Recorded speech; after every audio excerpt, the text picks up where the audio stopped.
Well, I wanted to start off by mentioning something I read in an interview you did. I forget who it was, but you said concerning 38 Special, we don't slack up, we stack up. And one, that's got to be on a T-shirt. You should put that on a T-shirt somewhere.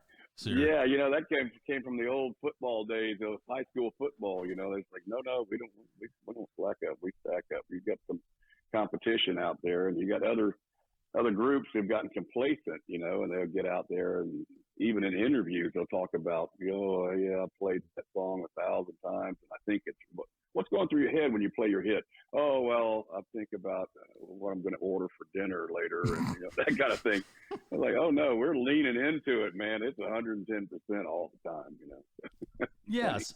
So, yeah, it is a T-shirt. It is a T-shirt slogan. Yeah, or a bumper sticker or something. But what I want to ask is, that's the thing with you guys. Now, you and with 38 Special starting in the early 70s, I mean, you left for a little while, but you came back. But you've basically been in the music business for a while now. And the guys who are in 38 Special now, they're not spring chickens either. I mean, they've played with everybody, and they've been in the business a long time. What is there a key to surviving in the music business and keeping the intensity level up and doing it? Like, what is the key to getting out there every night and playing the hits and doing it hard?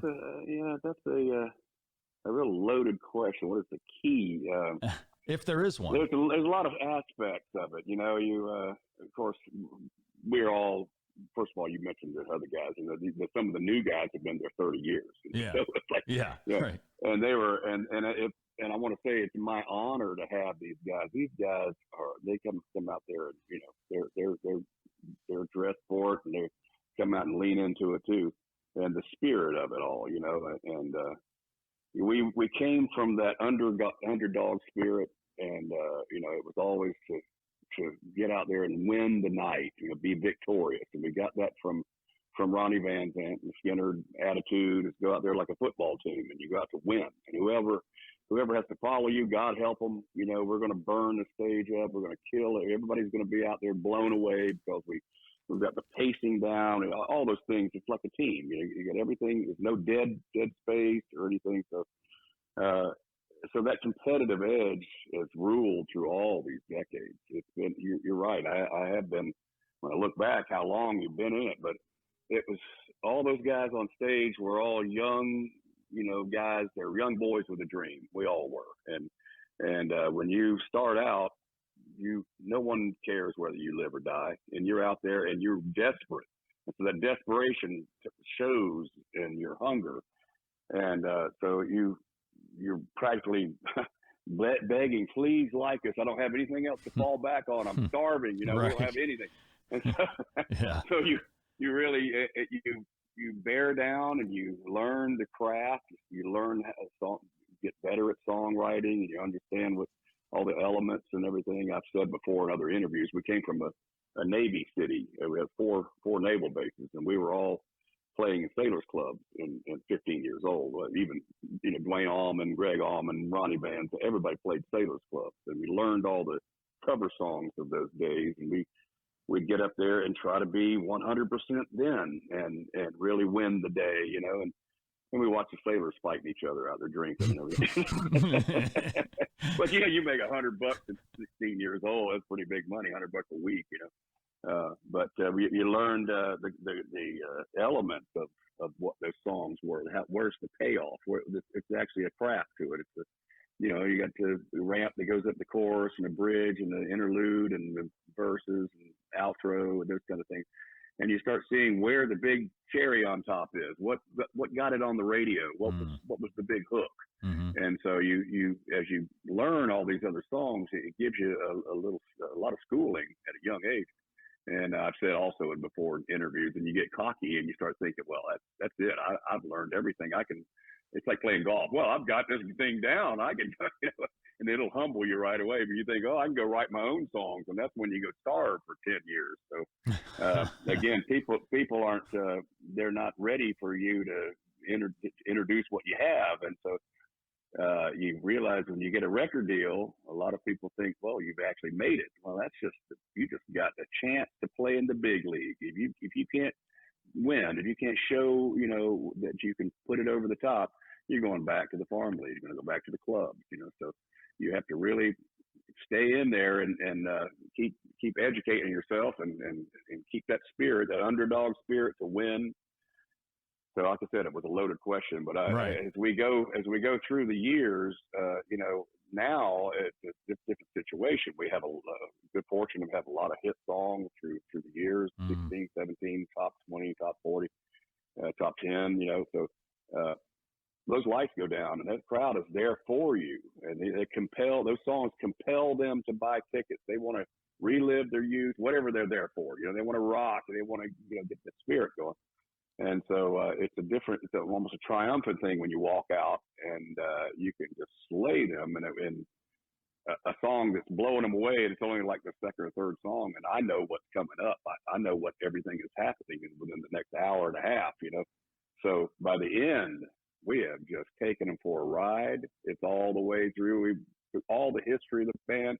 Secondary songs from movies, Teacher, Back to Paradise, from Revenge of the Nerds movie. We've got them all in there. Yeah. And we put a medley together of things like that. Chain Lightning, and we save all the big hits, Very Caught Up in You, and and of course, Hold On Loosely way down there. You don't want to give that away. Right. That's an iconic. It's been an anthemic song for us. The song's 40 years old. They still scream when we start that intro. I walk out there in the spotlight, and so it's a great job, to bring joy to people, make people happy, and especially in light of times like this where everybody's looking for strength, getting stronger, because it weakened everybody. So we go out there to show them that always live your best life.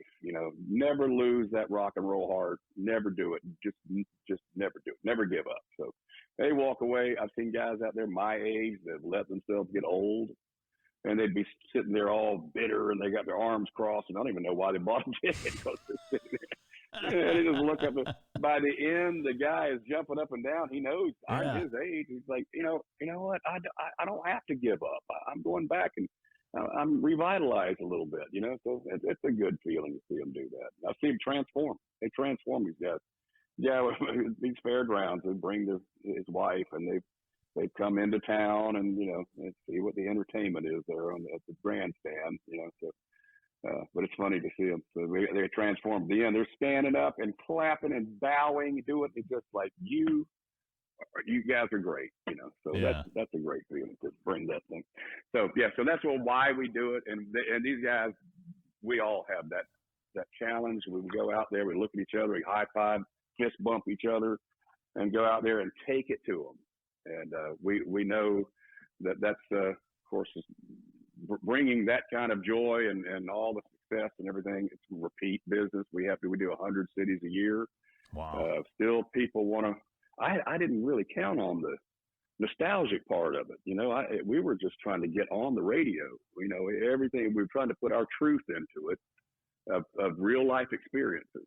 And because you can't just make up, "Ooh, baby, I miss you, I need you." Right. You can't do that over and over. People see it kind of contrived. So we put the relationship things and problems, and Hold On Loosely was about a relationship I was in. It was going sour, and I wrote that with Jim Peterick from the Survivors. Survivor. And he had the number one, Eye of the Tiger all over the world and everything. But we wrote that at the kitchen table. First time I just met him. We wrote it with Jeff Carlisi and myself, went up to Chicago. And he said, well, what's been going on? What do you guys have? And it's kind of an insecure thing. You got a little noodling ideas, little bits and pieces of things. And I had a notebook there. I was telling him, I said, I'm going through a bad time here. I said, what is it about people that they just can't think, they want to change the other person in a relationship. They can't tolerate their differences. And just, try to keep them under the thumb. And I said, what do you think about this title, Hold On Loosely? And he said, oh yeah, but don't let go. And that's the first thing out of his mouth. Jeez. So it was just a great couplet. And it was this perfect little story. And we were off to the races. It took about 2 hours. 40 years later, people still jumping up and down. Right. People come up and say, that song saved my marriage. Man, we were just trying to get on the radio. Right. Yeah. Yeah. I That's, didn't want to think it was, yeah. and that was the first time it was Jeff Peterick. And that was Jim Peterick. And that was your first time hanging out with him. And you came up with a song that's it's basically played on the radio every single day. The first day. Wow. His kitchen table. I always make the joke. I say, we didn't feed us anything. We just had back in those days, the old school, you had the boom box, the tape recorder there on the table. And we just all leaned into the cassette tape and sang into the boom box and, sang in single parts. So I had the title and the melody, and Jeff had the guitar riff, and we just put things together. And when he said, "But don't let go," I thought that was the perfect bookend. That's exactly right. That's it. And so everything else was simple. And the thing about that song, it's so simple that it's so linear. The actual chords of the chorus are the same chords as the verse. So there's nothing any big grandiose approach or kitchen sink or anything. It was minimal. The beauty is in the simplicity of it, So that's always about keeping it simple. You always want to, we're pretty accomplished guitar players, so we had a tendency to put everything. We'd overdub several other parts, and it's just a little too much information for the listener. And we started stripping things down. We started out more of a Southern rock group and trying to show everybody how accomplished players we were. But you realize, it's already been done by the best, Skinner and Almonds, and, all the guys. So we thought melody and muscle. We're going to simplify it just down to tick, tick, tick, tick, and put a melody over it. So if it ain't broke, don't fix it. Right. So we got it to that point. Yeah, that's amazing. That's that.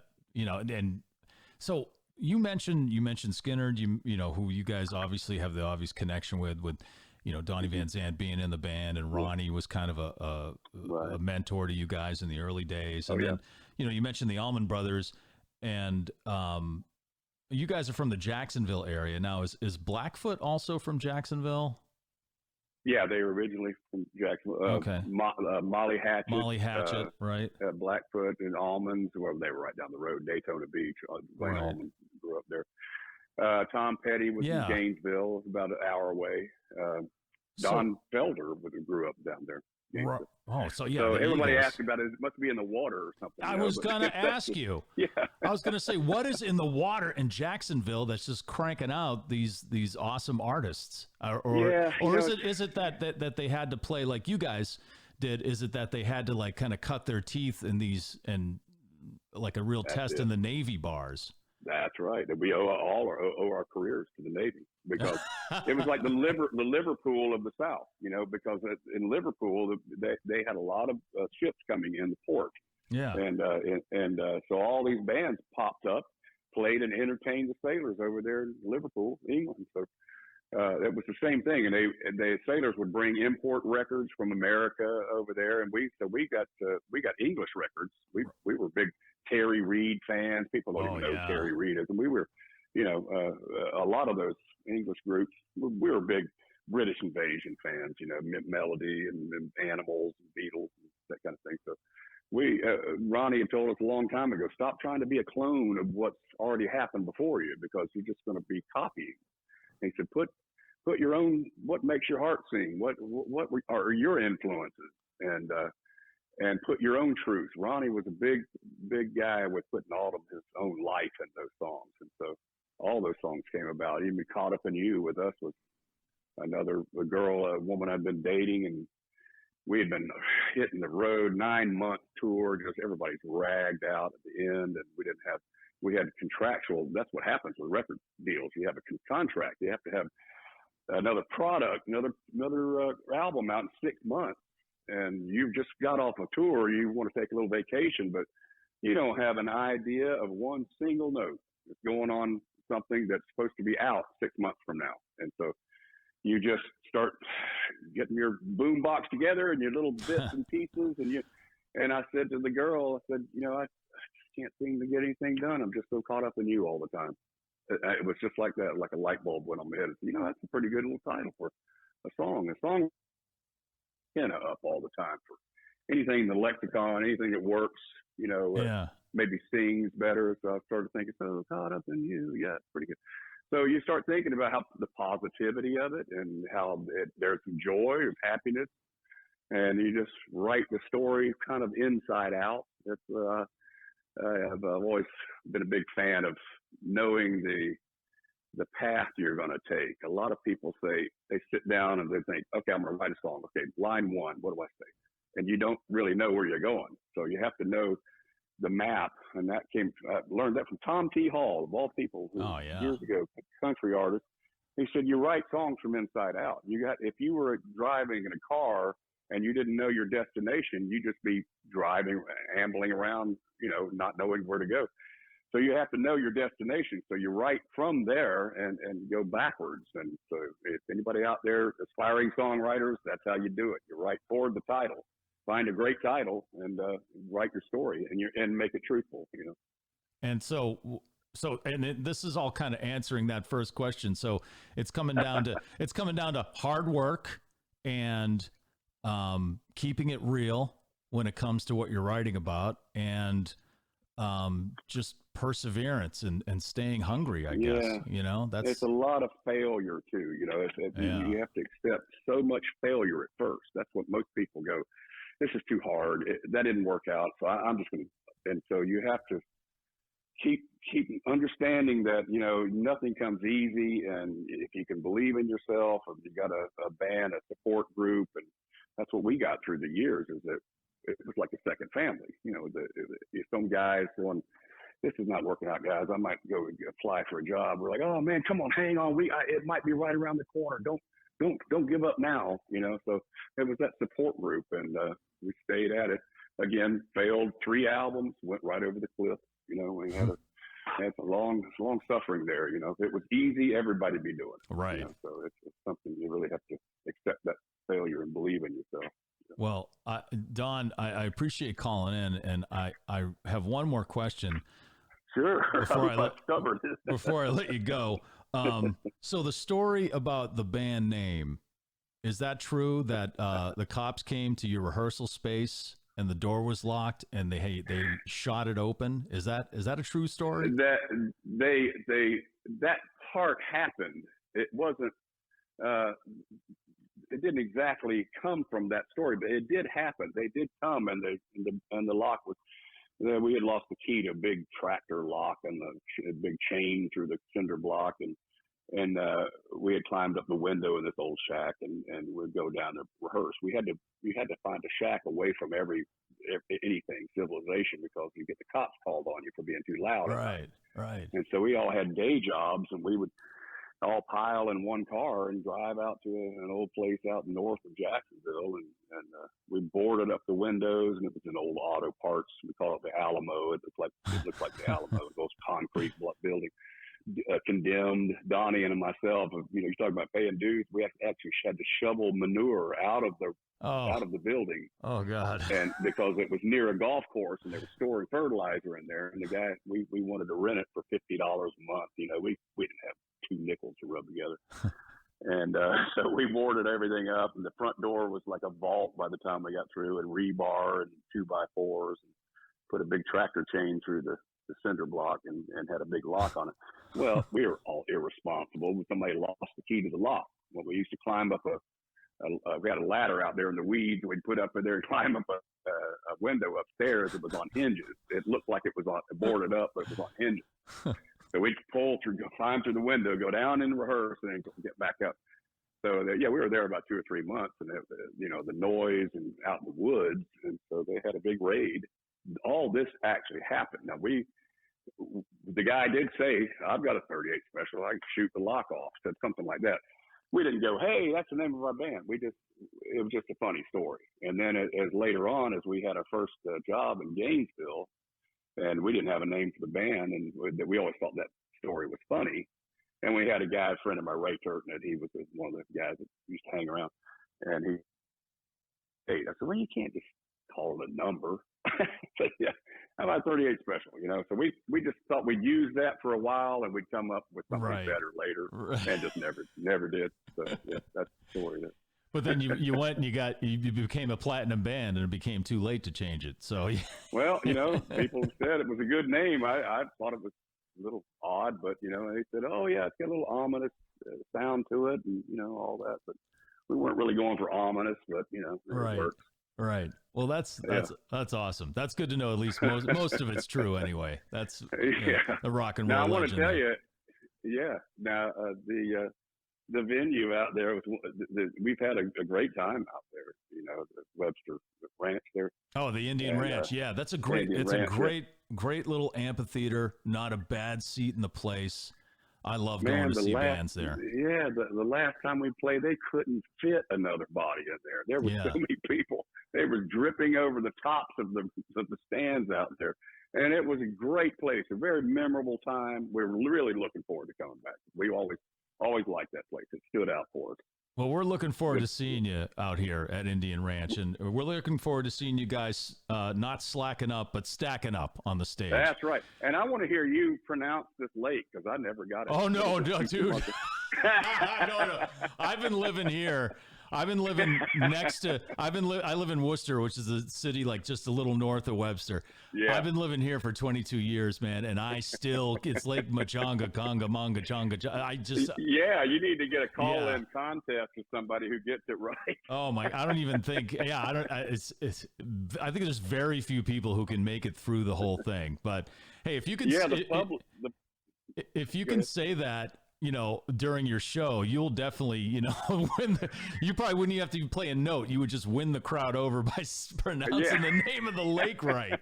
I know. That'd be amazing in itself. Yeah, our publicist, he wrote me the interview times and everything, and he actually must have done the search online or something. But he printed the name of the lake there. I'm like, what? Oh my God! What? Yeah. It's like a paragraph. He said, have some fun trying to pronounce that. No, I'm going to ask Mike to do it. Oh, no, you're asking the wrong guy, dude. I've been failing at that for a long time. Oh, yeah. Awesome. Well, we look forward to it, buddy. Well, I appreciate your time, Don. Thank you so much for calling in, and we're looking forward to see you this Saturday over at Indian Ranch. Everybody make it out. Everybody make it out. We'll have a large time. We run all through the history. It's a great time. And like you said, we don't slack up, we stack up. So that's right, man. We're throwing down Saturday night, yeah. Awesome. Yeah, get out there. It's Saturday night, so you got to get out there and get loud with 38 Special. That's right. All right, Don. Hey, thanks a lot, man. I really appreciate it, and we will see you on Saturday, man. Good deal. I look forward to it, bud. Take care. Thanks, Don. Bye-bye.